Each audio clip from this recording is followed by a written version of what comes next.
Hey guys, I'm Liv and today I want to share 6 tips on how you can look after your mental health when relocating. I've changed cities every year for the past 4 years because, life. But hey, I'm 21 years old, so I've got places to go, people to see, people to greet, people to meet. I'm an anxious person, so every time I relocate, it's really important for me to settle mentally. So here are 6 ways I go about doing just that when relocating. Before I kick these off, this is Anxiety Hacks TV, the place where we talk about everything to do with mental health and well-being. So, welcome.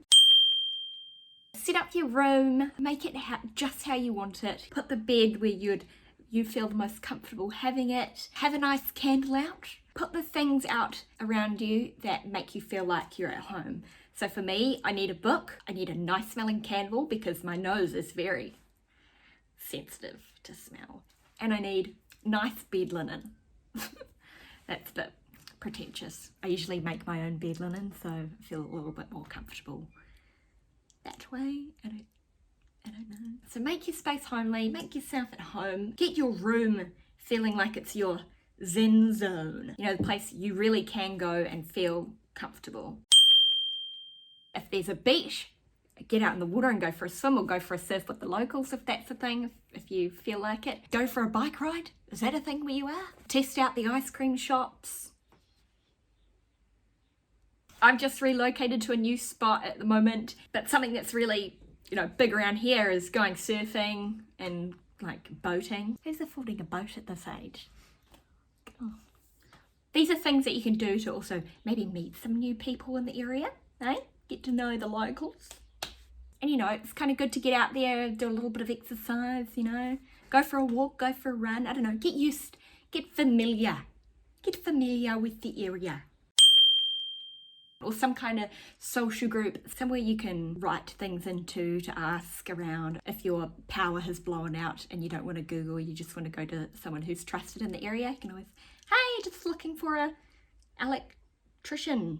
And this is also a way for you to feel like there are people in the community that you can kind of call on if you're struggling somewhere, or not call on, but just some kind of safety. If you've got a burglar in your house, you can just pop next door, knock on the door. Hey, look, bit of a burgle situation at my house. Would you mind calling someone?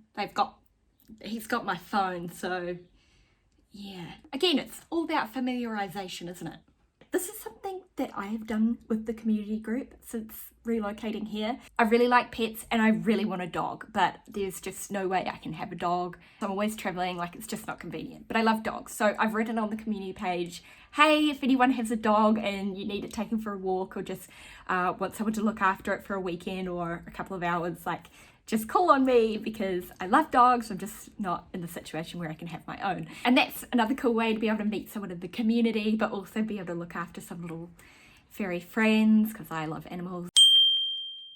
Where do you go if there's a tsunami warning? Where's the fire station? Where's the local police station? Things that can give you feel a little bit safer knowing, where's the local hospital? Where do I go if I cut my foot open or something? Often when you relocate, you need a new doctor, so that's something for me because my health is not that great all the time, so I like to have that kind of security of knowing where the local doctor is. That's an important one, just again, familiarizing and feeling of safety is key. You don't have to drink, you don't have to talk to anyone who's all boozed up, but sometimes it's a nice place to try and meet someone or meet some people, go sit at a table by yourself and just look at people. Oh my God, that sounds really creepy now that I think about it. If I went to a pub and I saw someone else just doing that, just staring at me with their drink, I hope I'm not that person. The local pubs around where I am, they sometimes have music nights, so you can go for a little boogie or you can just listen to some of the locals play their music. When you're moving to a new place, sometimes you can feel a little bit isolated or you might not have necessarily that many people you can call on to go for a coffee or catch up with. So, this is a good way to reflect or have some you time. You don't have to go do an activity as such, but just either go to the beach and be with the water, be with the snow, be with the grass. Get yourself out in nature. There's studies to prove that this is actually really effective for your mental health. So that's 6 ways about how I look after my mental health when I relocate. But what are some things that you guys have done in the past or plan to do or have heard of other people doing when they move to help them settle in? I'd love to know. So feel free to comment or message me on Instagram. Please like and subscribe this video. It helps us spread messages and awareness about your mental health and well-being and things you can do to improve that. Links to everything we talked about today will be in the description. Other than that, that's it from me. Thanks for watching and catch you next time. See you later.